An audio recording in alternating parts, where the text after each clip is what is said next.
Praise the Lord. യഹസ്കേൽ പ്രവാചകന്റെ പുസ്തകം 38 അധ്യായം 1 മുതൽ 23 വരെയുള്ള തിരുവചനങ്ങൾ. യഹോവയുടെ അരുളപ്പാട് എനിക്കുണ്ടായതെന്നാൽ, മനുഷ്യപുത്ര, രോഷ്, മേശക്, തൂബൽ എന്നിവരുടെ പ്രഭുവായി മാഗോഗ് ദേശത്തിലെ ഗോഗിന്റെ നേരെ നീ മുഖം തിരിച്ച് അവനെക്കുറിച്ച് പ്രവചിച്ചു പറയേണ്ടത്, യഹോവയായ കർത്താവ് ഇപ്രകാരം അരുളി ചെയ്യുന്നു: രോഷ, മേശക്, തൂബൽ എന്നിവയുടെ പ്രഭുവായ ഗോഗേ, ഞാൻ നിനക്ക് വിരോധമായിരിക്കുന്നു. ഞാൻ നിന്നെ വഴിതെറ്റിച്ചു. നിന്റെ താടിയെല്ലിൽ ചൂണ്ടൽ കൊളുത്തി നിന്നെയും നിന്റെ സകല സൈന്യത്തെയും കുതിരകളെയും ഒട്ടൊഴിയാതെ, സർവായുധം ധരിച്ച കുതിരച്ചേവകരെയും ഒട്ടൊഴിയാതെ, വാളും പരിചയും പലകയും എടുത്ത ഒരു മഹാസമൂഹത്തെയും അവരോടുകൂടെ ഒട്ടൊഴിയാതെ, പരിചയും തലക്കോരികയും ധരിച്ച പാസികൾ, കൂശ്യർ, പൂത്യർ, ഗോമരും അവന്റെ എല്ലാ പടക്കൂട്ടങ്ങളും, വടക്കേ അറ്റത്തുള്ള തോഗർമാഗ്രഹവും അതിന്റെ എല്ലാ പടക്കൂട്ടങ്ങളും എന്നിങ്ങനെ പല ജാതികളെയും നിന്നോടുകൂടെ പുറപ്പെടുമാറാക്കും. ഒരുങ്ങിക്കൊള്ളുക, നീയും നിന്റെ അടുക്കൽ കൂടിയിരിക്കുന്ന നിന്റെ സമൂഹമൊക്കെയും ഒരുങ്ങിക്കൊള്ളുവിൻ. നീ അവർക്ക് മേധാവിയായിരിക്ക. ഏറിയ നാൾ കഴിഞ്ഞിട്ട് നീ സന്ദർശിക്കപ്പെടും. വാളിന് ഒഴിഞ്ഞു പോന്നതും പല ജാതികളിൽ നിന്നും ശേഖരിക്കപ്പെട്ടതുമായ ഒരു രാജ്യത്തിലേക്ക് നീ ഒടുക്കം വന്നു ചേരും. നിരന്തര ശൂന്യമായി കിടന്നിരുന്ന ഇസ്രായേൽ പർവ്വതങ്ങളിൽ തന്നെ എന്നാൽ അവർ ജാതികളുടെ ഇടയിൽ നിന്ന് വന്ന് എല്ലാവരും നിർഭയമായി വസിക്കും. നീ മഴക്കോൾ പോലെ കയറി വരും. നീയും നിന്റെ എല്ലാ പടക്കൂട്ടങ്ങളും നിന്നോട് കൂടെയുള്ള പല ജാതികളും മേഘം പോലെ ദേശത്തെ മൂടും. യഹോവയായ കർത്താവ് ഇപ്രകാരം അരുളി ചെയ്യുന്നു: അന്നാളിൽ നിന്റെ ഹൃദയത്തിൽ ചില ആലോചനകൾ തോന്നും. നീ ഒരു ദുരുപായം നിരൂപിക്കും. മതിലില്ലാത്ത ഗ്രാമങ്ങളുള്ള ദേശത്ത് ഞാൻ ചെല്ലും. കൊള്ളയിടേണ്ടതിനും കവർച്ച ചെയ്യേണ്ടതിനും ശൂന്യമായി കിടന്നിട്ട് വീണ്ടും നിവാസികളുള്ള സ്ഥലങ്ങൾക്കു നേരെയും ജാതികളുടെ ഇടയിൽ നിന്ന് ശേഖരിക്കപ്പെട്ടും കന്നുകാലികളെയും ധനത്തെയും സമ്പാദിച്ചും ഭൂമിയുടെ മധ്യേ വസിച്ചും ഇരിക്കുന്ന ഒരു ജനത്തിന്റെ നേരെയും കൈ നീട്ടേണ്ടതിനും ഒട്ടൊഴിയാതെ മതിലും ഓടാമ്പലും കതകും കൂടാതെ നിർഭയം വസിച്ച് സ്വൈരമായിരിക്കുന്നവരുടെ നേരെയും ഞാൻ ചെല്ലുമെന്നും നീ പറയും.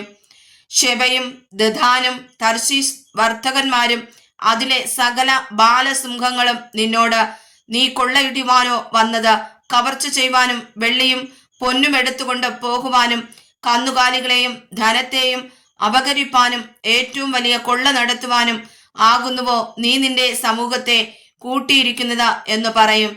ആകയാൽ മനുഷ്യപുത്ര, നീ പ്രവചിച്ച് ഗോഗിനോട് പറയേണ്ടത്, യഹോവയായ കർത്താവ് ഇപ്രകാരം അരുളി ചെയ്യുന്നു: എന്റെ ജനമായ ഇസ്രായേൽ നിർഭയമായി വസിക്കുന്ന അന്നാളിൽ നീ അത് അറിയുകയില്ലയോ?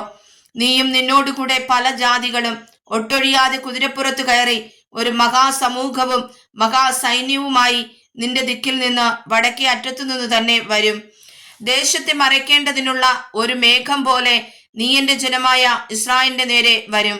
ഗോഗേ, അന്ത്യകാലത്ത് ജാതികൾ കാണുകെ ഞാൻ എന്നെ തന്നെ നിങ്ങൾ വിശുദ്ധീകരിക്കുമ്പോൾ അവർ എന്നെ അറിയേണ്ടതിന് ഞാൻ നിന്നെ എന്റെ ദേശത്തിന്റെ നേരെ വരുത്തും. യഹോവയായ കർത്താവ് ഇപ്രകാരം അരുളി ചെയ്യുന്നു: ഞാൻ നിന്നെ ഇസ്രായേലിന് വിരോധമായി വരുത്തുമെന്ന് പണ്ടത്തെ കാലത്ത് അനേകം സംവത്സരങ്ങളായി പ്രവചിച്ചു പോന്ന അവരുടെ പ്രവാചകന്മാരായ എന്റെ ദാസന്മാർ മുഖാന്തരം ഞാൻ അന്ന് അരുളി ചെയ്തത് നിന്നെ കുറിച്ചല്ലയോ? ഇസ്രായേൽ ദേശത്തിന് വിരോധമായി ഗോഗ് വരുന്ന നാളിൽ എന്റെ ക്രോധം എന്റെ മൂക്കിൽ ജ്വലിക്കും എന്ന യഹോവയായ കർത്താവിന്റെ അരുളപ്പാട്. ഗോഗ് വരുന്ന അന്നാളിൽ എന്റെ ക്രോധം എന്റെ മൂക്കിൽ ഉജ്ജ്വലിക്കുമെന്ന് യഹോവയായ കർത്താവിന്റെ അരുളപ്പാട്. അന്നാളിൽ നിശ്ചയമായിട്ട് ഇസ്രായേൽ ദേശത്ത് ഒരു വലിയ ഭൂകമ്പം ഉണ്ടാകും എന്ന് ഞാൻ എന്റെ തീഷ്ണതയിലും എന്റെ കോപാഗ്നിയിലും അരുളി ചെയ്തിരിക്കുന്നു. അങ്ങനെ സമുദ്രത്തിലെ മത്സ്യവും ആകാശത്തിലെ പറവയും കാട്ടിലെ മൃഗവും നിലത്തിഴയുന്ന ഇഴജാതിയൊക്കെയും ഭൂതലത്തിലെ സകല മനുഷ്യരും എന്റെ സന്നിധിയിൽ വിറയ്ക്കും. മലകൾ ഇടിഞ്ഞു പോകും, കടുംതൂക്കങ്ങൾ വീണുപോകും, എല്ലാ മതിലും നിലംപരിചാകും.